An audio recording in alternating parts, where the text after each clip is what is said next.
now, all good. Okay, your name and Yeah. your- Vincent Skresna.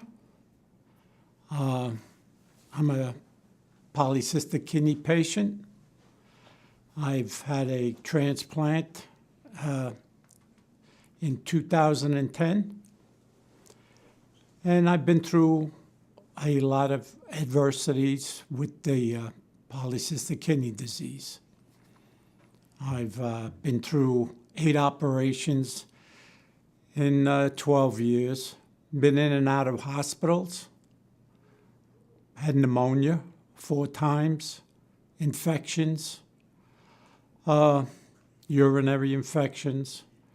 So I'm still dealing now with basal cell cancer due to the medications that I take. And I try to keep a positive attitude. I mean, there's not much you can do except, deal with what you have and try to give the information that you get to other people. And that's the main thing. You need to get all the information you can, and if you can, to relate it to other people who seem to not be maybe as strong as you might be. I try to deal with all my problems, and running away from them will not help. So, as far as the years that I've spent with this disease and with my family, seeing my mother for 24 years on dialysis, and what toll it takes, it wakes you up to the fact that patients need to take care of themselves. They need to get information about the disease that they're coping with. Because without the information, you're lost and you panic and you don't know what to do. So that's the main thing. I see patients that have been on dialysis, and I try to tell them that the main things they need to do is follow their diets.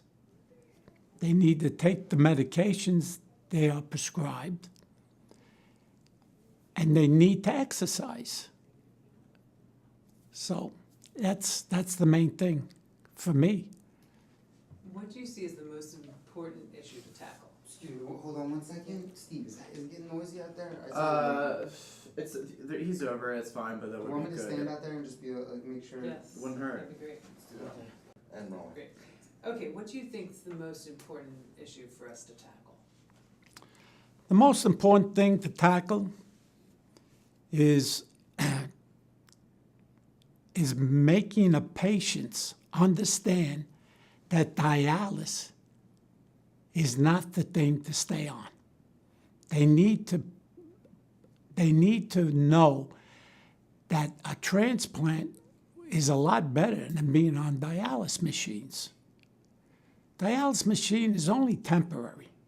It only helps that person for a short time, keeps you alive, but you don't want to stay on it forever because it's not going to happen.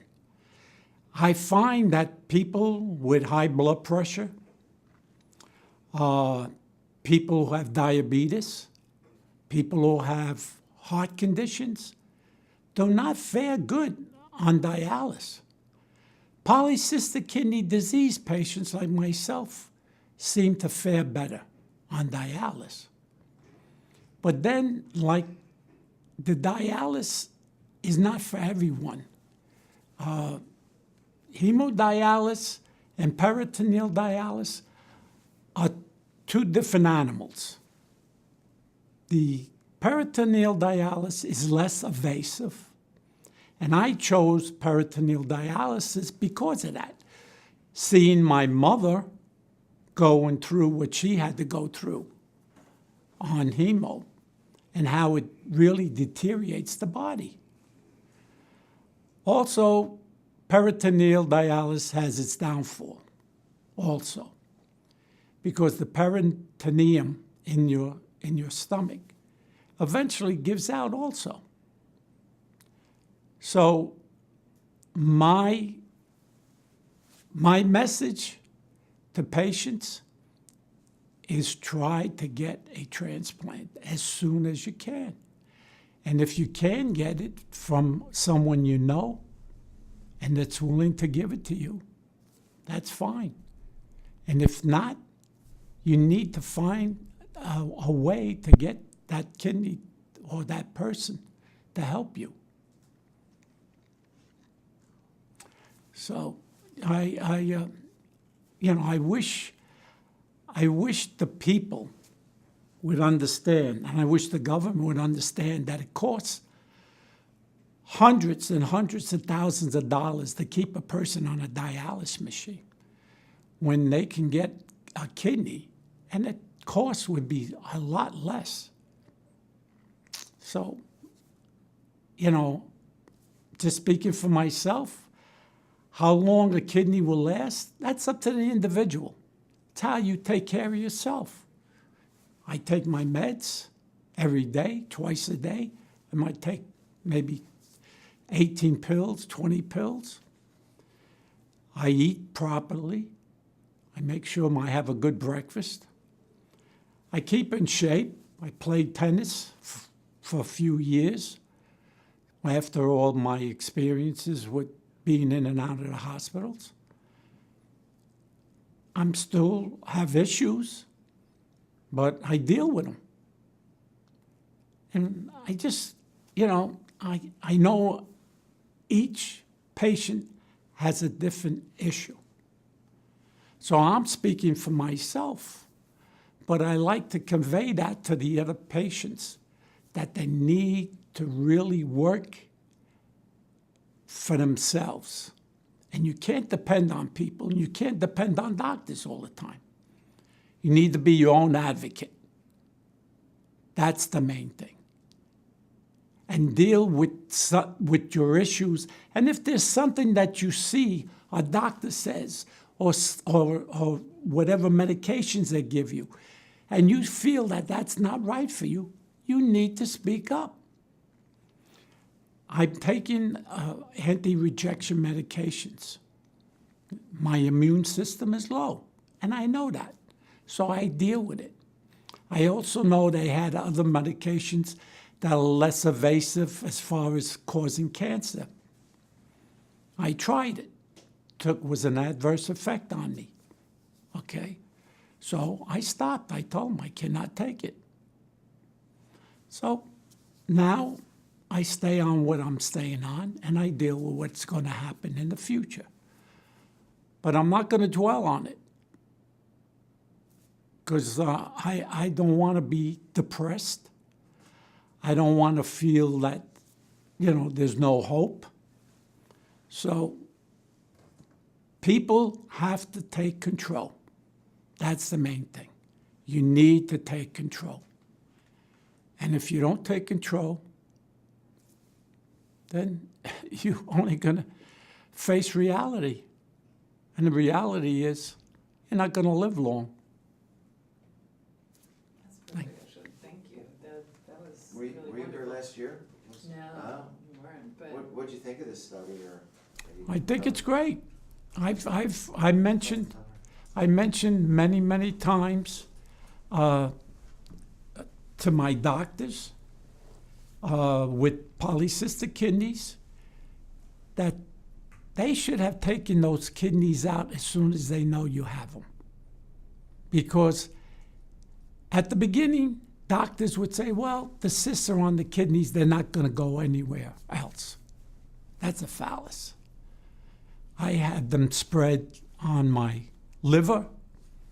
I had them spread onto my intestines, and they swell up with liquid. I had a reconstructive surgery in my intestines. After the surgery, my wound wouldn't heal properly. 10 months, couldn't find the reason. I did my own research. I went to the doctor and I said, listen, what was the x-ray show, the last x-rays?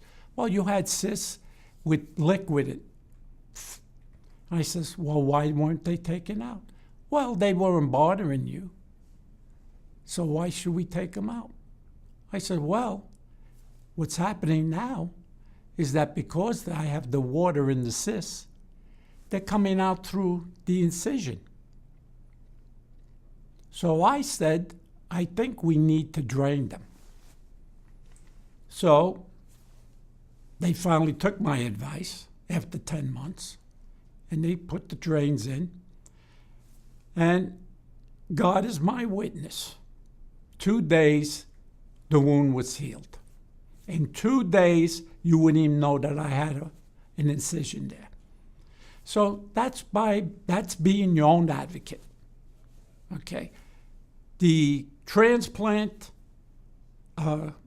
group here are one of the best as far as I'm concerned. They've saved my life a couple of times. The open heart surgery I had for my aorta valve, Dr. Blackwell was my surgeon. Fantastic.